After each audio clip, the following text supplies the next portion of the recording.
Okay, so in this video we'll be doing division with decimals, and we've got a question, work out 29.736 divide 7.2, and the first step will be to convert them into fractions. So we have 29736 over, and because that's got 3 decimal places, it will be over 1000. That's 3 zeros for the 3 dp. Divide 7.2, that has 1 dp, so it's 72 over 10. And now the next step will be to do keep, change, flip on this.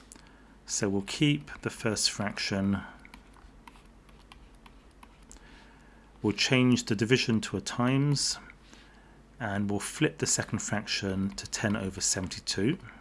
And now that we've done that, we want to do cancellation. But we're not going to cancel up and down.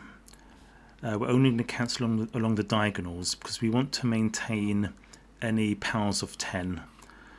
So we'll cancel this diagonal, divide by 10 and divide by 10. Okay, so for the other diagonal, although it looks like it's going to be quite tough because we've got a big number here, 29,000, and we've got a 72's a double-digit number.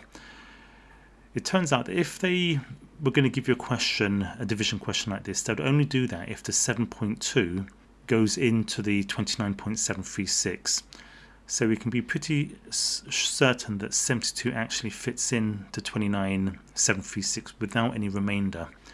So that means we can actually, instead of dividing by 72 and doing a long division, we can actually divide by any factor of 72.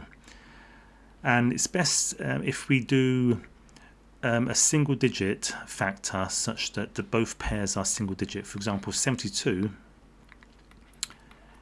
is 8 times 9, and that would be a good choice because they're both single digit.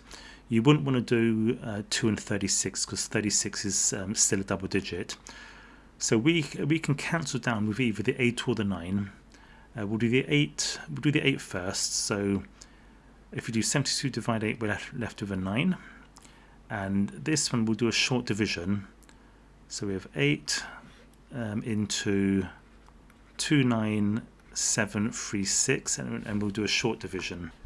So 8 into 2 doesn't fit in, so that's 0 with remainder 2.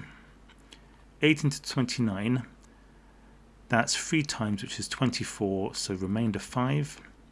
8 into 57 is 7 times, which is 56, so remainder 1. 8 into 13 is once, remainder 5, and 8 into 56 is 7 times with no remainder. So that cancels to become 3717. And now we'll just write a neat version. So 3717 over 100 times 1 over 9. And now we repeat the process. We can divide them both by 9. So we'll do division by 9 of 3717. So 9 into 3 doesn't fit, so remainder 3. 9 into 37 is 4 times, which is 36, so remainder 1. 9 into 11 is once, remainder 2. And 9 into 27 is 3 times with no remainder. So divide that by 9, get a 1. Divide that by 9, you get a 413. And now that there's nothing left to cancel, we can now actually do the multiplication. That's 413 over 100. And the final step is that we can just turn it to a decimal. And that's 4.13.